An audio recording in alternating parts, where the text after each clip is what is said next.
Hey, what's up guys? So for today's video, Master Yang is nagbabalik. Okay, so pag-uusapan po natin yung mga possible income sa mga application na pinapasok po natin. Especially dito sa application na to, yan, kay Hala App guys, yung nasa likod ko na yan. So, guys, magkano ba yung passive income na pwede natin kitain sa loob ng isang buwan dito kay Hala App? Okay, kung mapapansin nyo sa poster ko, dyan na nakalagay sa likod guys. Ito pong at 54,800,000 points, guys, totoo po yan. Na? At yung convert na kabuuang salary niyan sa piso as a dollar is $6,430 po yan. Kung kukwintahin nyo yan sa piso, guys, is nagkakahalaga po siya ng 300,000 plus. Sa loob po ng 4 na buwan, yan po yung in-income ko dito kay Hala App, guys. So, ang tanong doon is, Master Yang, paano mo ba paano ka ba nagkaroon ng ganyang kalaking salary sa loob ng 4 na buwan dito kay Hala App? So ngayon, yun po yung pag-uusapan natin. Okay, kung wala ka pang Hala App, pakinggan mo to ng mabuti, baka ikaw na rin yung susunod na mag-earn ng ganyang kalaki na points dito sa application na to, guys. Okay, para sa lahat ng mga nagtatanong, Masayang, paano ba natin yan kikitain dyan sa Hala App? So kung mapapansin nyo guys, sa ating policy, yan, tingnan niyo po yung nasa likod ko para matuto po kayo at ipapaliwanag ko po isa-isa sa inyo kung paano po tayo mag-earn ng passive income na hindi na po tayo mamumroblema sa mga bayarin natin monthly, sa mga baon ng anak natin, no? sa grocery natin guys. So ito, explain ko po sa inyo. For example, dito po kay Hala App guys, sa lahat ng mga gustong mag-business developer, pakinggan nyo ito ng mabuti. Si Hala App is may two ways of earnings dito na tinatawag. Okay, yung una guys, itong basic salary sa loob ng unang 3 buwan sa pagiging business developer dito sa application. Pangalawa, after 3 months basic salary guys, ito na yung fixed salary. Ito yung green na to guys, kung makikita nyo yung green na yan, yan po yung first 3 months salary guys na inyong pwedeng ma-earn dito sa application. So, proceed tayo guys. For example, gusto mo maging business developer. Tapos marami ka pong hinahawakang agent from other application. Pero hindi ka nagkakaroon ng salary every month na $100, o kaya $250, o kaya $550, o kaya max salary na $1,000 every month. So, Master Yang, paano yan? So, ganito yon. For example, gagamitin kong example dito, guys. Itong 4 na agent ko. Okay? Yang 4 na agent ko na yan. So, Master Yang, ang tanong din namin is, paano mo makukuha, paano mo makukumplito yung salary na yan na $100 sa loob ng isang buwan? So, ganito yan guys. Hindi po kayo ang magtatrabaho niyan. Ang magtatrabaho po niyan, no? Ang papasok na revenue dyan is galing po doon sa mga agent na hinahawakan ninyo. Doon sa mga sub-agent na hinahandle ninyo. For example, magkano ba yung points na kakailanganin para makapag-earn ka ng $100 sa loob ng isang buwan? Ganito yon. Yung convert na to guys, yung host income na to, ayan, kung makikita ninyo dyan guys, is, ito po is $1,000. Na, yung ano na yan guys, yung income na yan, yung host income na yan is $1,000 po yan. So magkano yung kailangan na points para mabuo yung $1,000 na yan? So madali lang po yan. Okay, yung kailangan na points para mabuo yung $1,000 guys is 10 million points. Okay? Kung wala po kayong 10 million points, wala po kayong $100 salary, passive income every month. Okay, ano ba yung gagawin namin dyan, Master Yang? Ang hirap naman buuhin ng 10 million points na yan. So, dito na papasok yung mga agency na hinahawakan po ninyo. Lalo na kung mga active yung agency na hinahawakan ninyo. Ngayon guys, explain ko po sa inyo isa-isa. For example, meron po kayong isang hinahawakan na sub-agent case na malakas. Okay, ito halimbawa, itong agent na to. Ngayon, itong agent na to, na naka-under sa inyo guys, meron po siyang sabihin na lang natin, for example na lang, 100 hosts. Tapos meron siyang handle na, sabihin natin, 20 na sub-agent. Okay.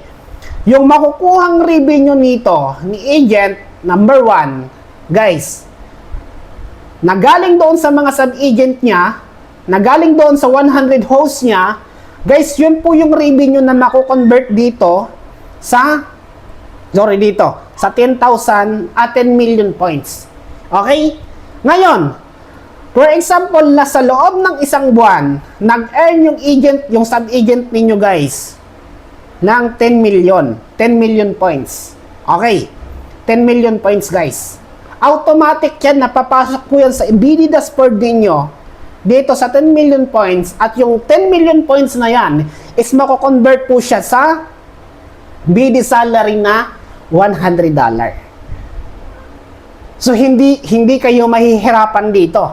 Ang kakailanganin nyo lang dito as business developer, mag-hire na mga sub-agent para guys, sila yung magtatrabaho para sa inyo. Ganun yung sistema dito. Okay? As business developer, tandaan nyo to guys. No? Hindi po mahalaga yung host dito. Kung business developer ka, hanggat maaari, yung mga host mo gawin mong agent. Kasi guys, kahit gaano ka karami na hinahawakan na agent guys, business developer ka, yes, magkakaroon ka ng commission sa mga host mo. Pero guys, ang laking tulong sa business developer dashboard na makapag-ipon po tayo ng points galing sa mga sub-agent natin. Master Yang, paano yun? Meron akong 4 na hinahawakan na agent na malalakas. Yung agent number 1 ko, nag-earn ng 10 million points. Yung agent number 2 ko, nag-earn ng sabihin na lang natin is 60 million points. Tapos yung isa ko naman is nag-earn ng 50 million points. Master Yang, paano yun? Paano namin mako-convert sa BD salary, sa first 3 months namin, yung salary nila, yung revenue nila na nakukuha sa kanilang mga agencies? Okay, so ganito yan.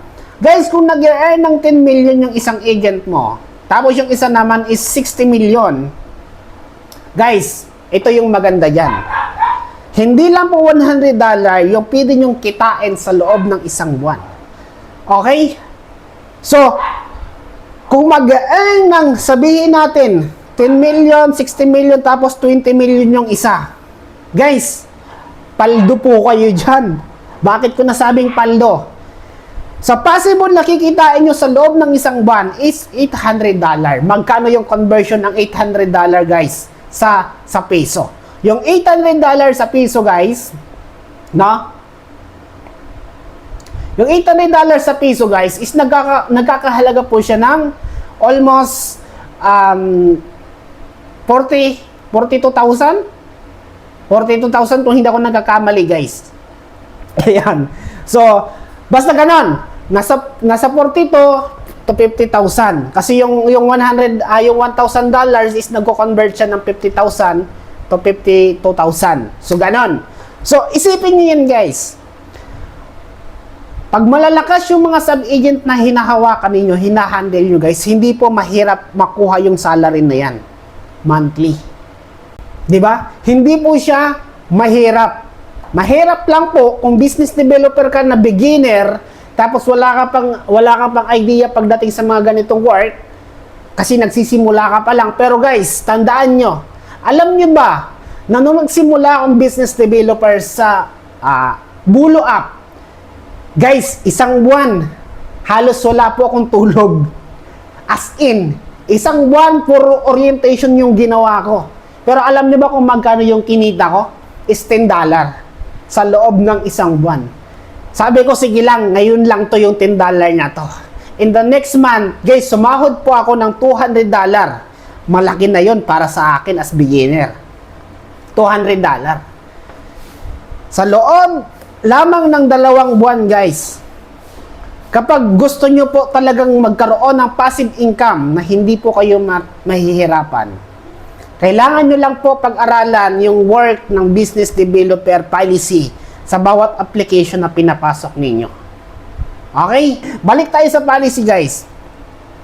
So, dito sa first 3 month na to guys, pag natapos nyo to, dapat sa pag bagong business developer kayo guys, i-work out nyo kaagad to. Trabahuhin nyo kaagad to guys. Kasi sayang po yan. Isang basis lang po yan sa loob ng 3 buwan mararanasan ninyo. After ng 3 months guys, wala na yan. Babagsak na po ang inyong salary dito sa basic salary, permanent salary na yan. Yan. Yung permanent salary na makukuha nyo dyan. Okay? So, yung convert ng 10 million points is $70 na lang yan. So, ganun pa rin yung sistema, guys. Pagdating dito, dapat marami talaga kayong invite ng mga sub-agent. Ito pa yung maganda dyan, guys. Okay. Pag-usapan natin yung other policy, yung other roles. Ito. Pasok tayo dito, guys. Lahat ng host income, total gift income sa lahat ng host is included po yan dito sa BD dashboard ninyo. Hindi ko kasi nalagay yung screenshot ng BD dashboard, guys. So, included, papasok po yan dito sa 10 million points. Okay? Lahat ng income po ng inyong sub-agent number 1, 2, and 3, and 4. Okay, ganun po yon. So, yung minimum number of agency must have at least 5 direct agent. Guys, kapag magsisimula po kayo ng business developer, kailangan nyo po dyan magsimula at least meron po kayong 5 agency o sub-agent na hinahawakan under sa inyo. Okay? So, pangatlo, yung valid agency, yung 5 agency na hinahawakan nyo guys, at least meron po kayo dyan, nag-brand out, sorry. No? Yung 5 agency na hinahawakan nyo guys, at least meron po yan na tig sa 10 sa host na naka-under po sa kanila. Okay? Dapat meron po yung tig sa 10 host na naka-under sa kanila. Kung wala guys, is hindi po magiging counted yung sub-agent ninyo. Ngayon, kung meron po kayong napakaraming host na hinahawakan as business developer, tapos meron po kayong mga sub-agent na under sa inyo na wala pang mga host na hinahawakan guys, tulungan nyo po sila. Ibigay nyo yung mga host ninyo sa kanila para magkaroon po sila ng tig sa 10 host na naka-under sa kanila. Kung gusto nilang mag-active. Kung ayaw naman nila mag-active guys, wag nyo na lang ibigay. Ibigay nyo doon sa mga sub-agent na gustong mag-active sa inyo. Okay, pang-apat. Okay, pang-apat. Dito tayo sa pang-apat, guys. No? Direct agency level. Agency level of first level agency you invited. Guys, dito tayo, guys. Dapat lahat ng mga agency na i-invite ninyo, guys, direct sa inyo. Dapat ma-hit nila yung tinatawag na meron dyan, 4%, 8%, 16%, then 20%. Dapat ma-hit po nila yung 4 na yon. For example, yung agent number 1 ninyo, guys, na-hit nyo yung agency level na 20%. Guys, ang laki ng rewards dyan na makukuha ninyo mamaya pag-uusapan natin yan. Okay? So, dito muna tayo, guys. So, dapat makuha nila yung agency level requirement nila as agent, guys. No? Okay, so number 5.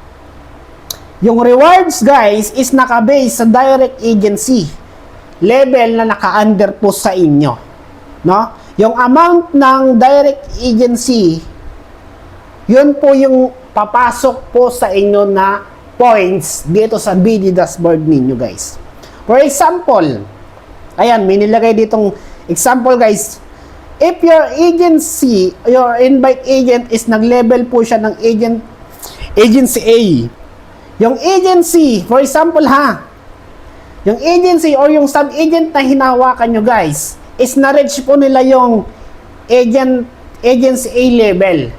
So yung bonus na makukuha nyo dyan, aside dito sa $100 guys, yung agency level na yan is $300. So yung $300 guys, bonus po yan na papasok po sa mga account ninyo. So yung BD salary nyo na $100 plus $300 guys, is $400 na po agad yon sa loob ng isang buwan. Eh paano, Master Yang? Ang ang dami mong invite na sub-agent. Merong agency na nag-hit ng level A, ito level A. Merong agent na nag-hit ng level B, tapos level C. Master yan, paano yan? So kung lahat ng agent na hawak mo is nakuha yan, guys. So magkano yan? $300 plus $100. So $400 plus $50 is $450. Tapos plus $5 is $455 plus business developer salary na $100. So magkano yun? $555 na agad yun. Diba? Automatic yun, guys. Convert na yun sa inyong mga business developer dashboard. So automatic, meron ka na kagad $555 sa loob ng isang buwan. Malinis na po yun. So Master Yang, ano ba yung mga, syempre, hindi naman pwede na sasahod lang kami ng ganyang kalaki, tapos wala kaming ibang gagawin, bukod sa mag-invite kami ng mga sub-agent. Ngayon, meron tayong roles dyan, guys. Okay, ito yung mga dapat gawin ng mga business developer na pumapasok dito kay Hala. Una, guys, no? Requirements po ito sa lahat ng mga business developer na gustong magtrabaho dito kay Hala App. Kailangan yung isang business developer, guys, no, ay gumawa ng mga publish Hala event ads or video or yung poster na ipopost po sa inyong mga social media account like TikTok, Telegram, Facebook, or ano pa yung ginagamit natin, guys, na YouTube. Kung meron kayong mga YouTube, kung mga YouTuber kayo, mas maganda, guys. Kapag ang isang BD ay hindi nagawa ang ganitong task, guys, no, na mag-publish ng more than 10 ads posts every month, per month, may deduction po yung salary ninyo. 5% po yun, mababawasan ng 5%. For example, $500 yung sahod ninyo, guys. No? Okay? Para mas madali, $100 na lang. Okay. Yung $100, guys, is babawasan po yan ng 5%. Magkano yung makukuha dyan? Magkano yung makukuha yung salary dyan? Is $95 na lang, imbes na $100. Okay? So, kailangan yung gawin to, guys. Lahat ng hindi lang senior BD, pati yung lahat ng business developer. Kailangan yung gumawa ng poster o kaya video as advertising ng application or promotion ng application from other social media platform na hinahawakan ninyo. Okay. Next, guys. Ito, next. Number 2. Ano ba yung mga dapat gawin, no? Ng mga BD. Okay. Tanging ang bagong agent account lamang ang pinapayagan na pumasok sa business developing position. For example, wala ka pang Hala ngayon, tapos galing ka sa other application.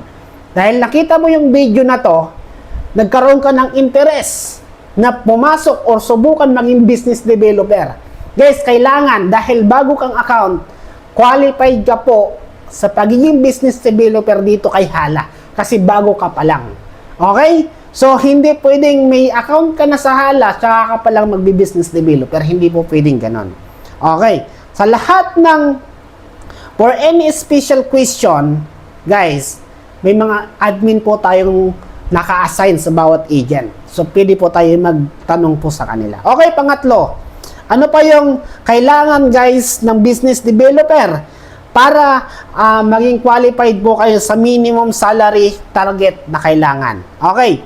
Kapag ang isang BD ay nag-fail doon sa minimum BD target sa loob ng 2 months, for example, yung $100, hindi mo, hirap na hirap ka makuha, guys. No, hindi mo nahihit yon. Yung basic salary ng business developer, $100 sa loob ng 2 months. Guys, automatic, guys, mawawala ang inyong pagiging business developer at babalik po kayo sa normal agent policy. Mawawala din yung salary ninyo, yung salary ng business developer ninyo, mawawala yun. Hindi nyo yun makukuha. Okay, pang-apat, ano pa yung mga dapat gawin? Okay, yung isang business developer can be submit after, okay, ito. Sa loob ng, kasi guys, ito ha, yung sahod ng business developer, no? is hindi pari-pariho. Kasi minsan, first 1 week ng buwan, no? Yung sahod ng business developer dahil nasa China yung ating office, guys, yung main office, alam nyo naman, sa China, ang daming holiday. Kapag holiday, guys, no? Sa loob ng first 10 days, saka pa lang po papasok ang inyong mga salary. So, dahil sa holiday, medyo may magkakaroon ng delay yung salary. Pero after ng holiday, automatic naman papasok yan. Okay, ano yung mga hindi dapat gawin? Naintindihan nyo na ba to, guys, yung BD roles? Yung mga hindi naman dapat gawin ng mga business developer. Okay, panoorin nyo ito mabuti, guys. Tignan ito na mabuti. O yun, mga dapat hindi gawin. Common na yan, guys. Pinagbabawal, no, sa isang business developer, no, na mag-promote. Sorry, excuse me, no? Mag-endorse ng agency and coin-seller from other application. Bawal yan, guys, tandaan nyo yan. No? Kapag nakitaan po kayo na gumagawa niyan, guys, as business developer, mababawasan po ng 30% yung salary ninyo pag nahuli po kayo dyan. No? Na pinopromote nyo sa ibang agent ninyo na nandun sa hala, yung application na bago na pinasok nyo, bawal po yan. 30% agad yung bawas dyan na salary ninyo. Okay, pangalawa, guys, no? Kapag ang isang business developer, no, ay nag-i-spread ng information na hindi confirmed by official, guys, automatic po yan, no? Magkakaroon po kayo ng problema dyan, mababawasan yung sahod ninyo, o kaya matatanggal po kayo as business developers application. Okay? Kung naglalabas po kayo ng mga wrong info from other agent or sub-agent, guys, no? Ito naman, pangatlo, opening multiple accounts by same agency is considered invalid and will not only count as one valid agency. No? If BD creates this other agent account, kapag ang isang business developer ay nag-create ng panibagong account as sub-agent na naka-under sa kanya, guys, at mag-send ng gift yung BD doon sa account na ginawa niya, guys, possible po, no? Yung behavior na to ay matatawag na cheating. Nang dadaya po kayo sa application. Okay? Kaya hanggat maaari, meron lang dapat isang account ang isang business developer dito kay hala. Pag nadidetect yan ng platform, yung salary nyo, guys, hindi nyo po makukuha. Masasayang lang. Okay? Sa lahat ng may mga tanong, sana magkaroon po kayo ng tanong dito kay hala. Guys, kasi importanteng matutunan nyo dito, importanteng malaman nyo dito, guys, kung paano tinatrabaho ng tama yung application. Paano tayo kikita ng tama sa application na hindi po tayo gagawa ng paglabag doon sa policy ng application para sa lahat ng mga business developer na papasok dito sa application. So kung wala na kayong tanong or kung meron kayong tanong at naguluhan doon sa mga sinabi ko, guys, please mag-comment lang po kayo dyan. Isa-isa po nating babasahin yung mga comment ninyo na yan kung gusto nyo pong pumasok dito sa hala as business developer. So peace out sa inyo, then kita-kits sa panibagong policy na pag-uusapan natin. Bye!